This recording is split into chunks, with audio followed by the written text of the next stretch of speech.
할렐루야. 2025년 1월 16일 목요일 아침입니다. 지난밤도 잘 주무셨나요?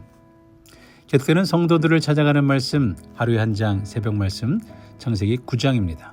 창세기 9장 말씀, 아담 언약과는 다른 노아 언약.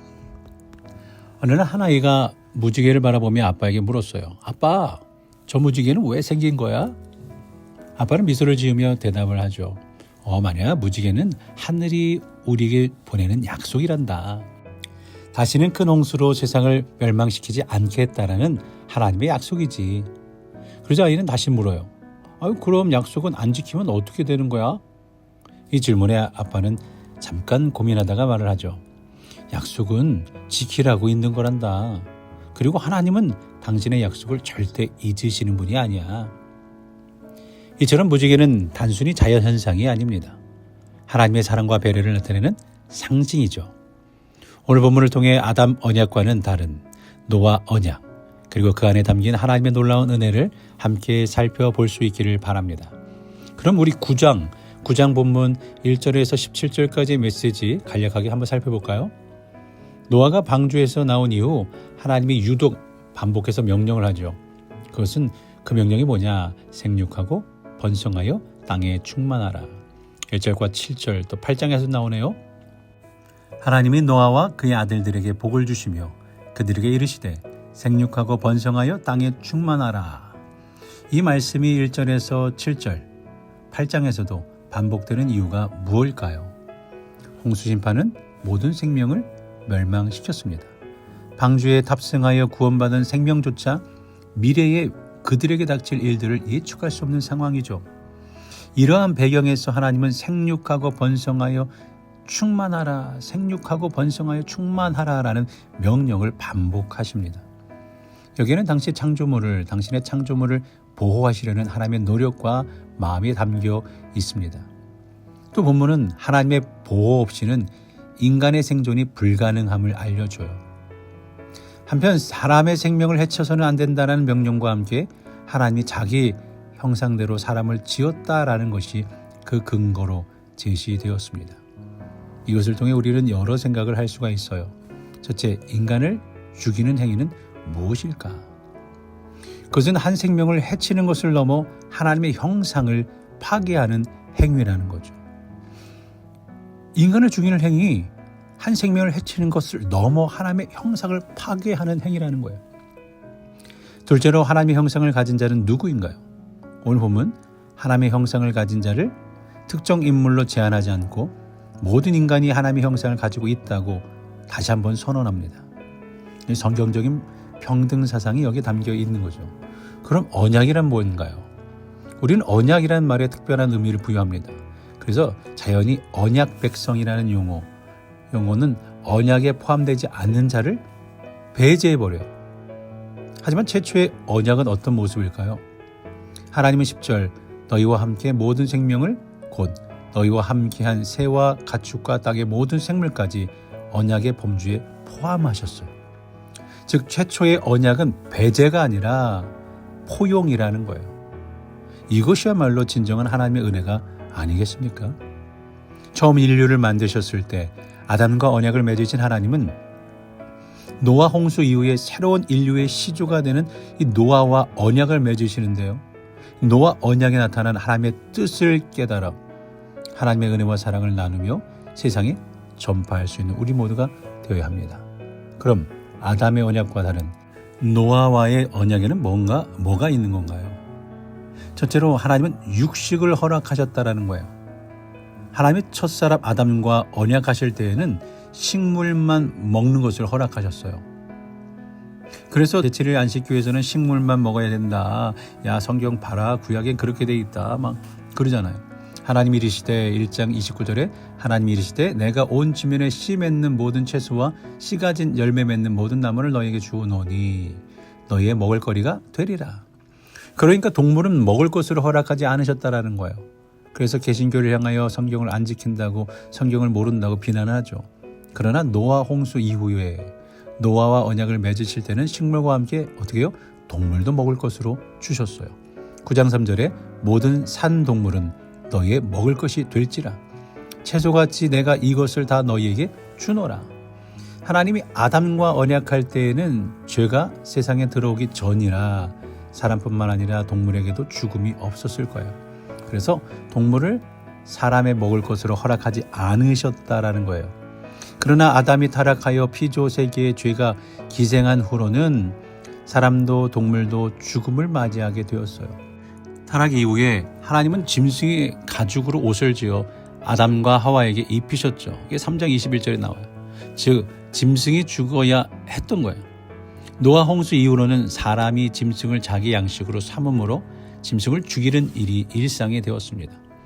타락 이후로는 사람도 죄로 인해 죽음을 맞이하고 짐승들도 서로 먹고 먹히며 사람들에 의해 죽음을 당하게 되었죠. 이는 하나님이 창조하신 최초의 세계와는 달리 노아 홍수 이후의 환경이 바뀌면서 사람이 육식을 해야 생명과 건강을 유지할 수 있기 때문이라 여겨집니다. 하나님이 인류에게 동물을 먹을 것으로 주시면서도 고기를 그 생명되는 핏째 먹는 것은 4절에 금하시죠. 이는 사람에게 동물을 죽일 권한은 주셨지만 그 생명의 주인은 누구에게? 사람이 아니라 창조주 하나님에게 있다라는 것을 기억하고 인정해야 한다라는 말씀입니다. 한편 이사야 선지자는 하나님 나라에서는 동물들이 서로 먹고 먹히는 일이 없어지고 평화가 회복될 것을 예언을 하죠. 이사야서 11장에 그때의 이리가 어린 양과 함께 살며 표범이 어린 염소와 함께 누우며 송아지와 어린 사자와 살진 짐승이 함께 있어 어린아이에게 끌리며 암소와 곰이 함께 먹으며 그것들의 새끼가 함께 엎드리며 사자가 소처럼 풀을 먹을 것이며 젖 먹는 아이가 독사의 구멍에서 장난하며 젖된 어린아이가 독사의 굴에 손을 넣을 것이라. 성도는 모든 생명이 사망의 올무에 잡혀있는 현실 속에서 생명과 진리이신 주님으로 말미암아 영원한 생명을 소유하는 길로 나아가야 할 줄로 믿습니다. 또 아담의 언약과 다른 노아와 맺은 언약은 뭐가 있을까요? 두 번째로 하나님은 무지개를 언약의 징표로 주셨다라는 말이에요. 하나님은 노아 홍수 이후에는 다시는 홍수로 피조 세계를 심판하실 일 없겠다라고 약속하시면서 그 언약의 징표로 무지개를 구름 속에 주셨죠. 노아 홍수로 인하여 비가 올 때마다 사람과 모든 피조 세계가 심판의 공포에 휩싸이지 않게 하시려고 무지개를 언약의 징표로 주신 거예요. 하나님 먼저 하나님 당신이 무지개를 보실 때 육체를 가진 땅의 모든 생물에게 주신 영원한 언약을 기억하실 것이다 라고 약속하십니다. 또한 하나님은 구름 사이에 무지개가 나타날 때 사람들이 하나님이 과거에 행하신 홍수 심판을 기억하며 죄를 경계하도록 의도하셨습니다. 그러나 홍수 심판이 없겠다는 말이지 죄에 대한 주님의 공의로운 심판 자체가 없겠다라는 의미는 아닌 거죠. 하나님은 예언의 말씀을 통해 노아 때와 같은 홍수 심판은 일어나지 않을 것이지만 그리스도의 재림으로 임할 죄에 대한 심판이 있으리라 라고 누차 예고하셨습니다. 그러니까 성도는 죄의 심판이 반드시 있을 것을 기억하고 죄를 경계해야 합니다. 스스로를 죄로부터 지켜야 하나님 앞에서 멸망의 심판을 면할 수 있는 거죠. 성도는 성경 말씀을 통해 하나님이 계시하시는 피조 세계에 대한 마지막 심판을 기억하고 그날이 가까움을 볼수록 더욱 하나님 앞에서 경건하게 살아야 합니다. 하나님은 노아 언약을 통해 인류에게 필요한 육신의 양식을 주셨고 죄에 대한 경고를 하셨으며 심판과 재앙의 공포에서 벗어날 수 있는 은혜를 베푸셨어요. 그렇습니다. 우리도 비가 내리고 그칠 때 무지개가 나타나면 이 노아의 언약을 생각해야 합니다. 죄로 인한 심판에 대한 두려움이 우리를 불안하게 할지도 모릅니다. 그러나 우리에게는 노아와 그 가족들이 위로와 소망을 얻었던 무지개보다 더 확실한 언약의 증표가 주어졌죠. 그것은 바로 어두운 세상 가운데서 찬란히 구원의 빛을 비추시는 예수 그리스도의 십자가입니다. 진정 이 그리스도 십자가를 바라보며 위로와 소망을 얻고 마침내 구원을 완성하실 하나님의 언약을 따라 살아가는 우리 저와 여러분 모두가 되시기를 주의 이름으로 간절히 축원합니다. 우리 함께 기도하실 때에 우리 손유라 집사님 기도해 주시겠습니다. 사랑하는 하나님 감사합니다. 하루를 시작하는 이 아침, 이 시간을 주님과 함께 시작할 수 있게 하심에 감사합니다. 하나님, 2025년 새해가 시작된 지도 벌써 16일째입니다. 지난해를 보내고 새해를 맞이하면서 주님 앞에서 했던 다짐들을 다시 생각해 봅니다. 해가 바뀔 때마다 후회가 많았고 그러면서 또다시 새 다짐을 가지고 주 앞에 나아가길 반복했지만 돌이켜보니 저의 복만을 구하기에 마음이 앞섰고 제 유혹에 넘어지는 일을 반복해 왔음을 깨닫습니다.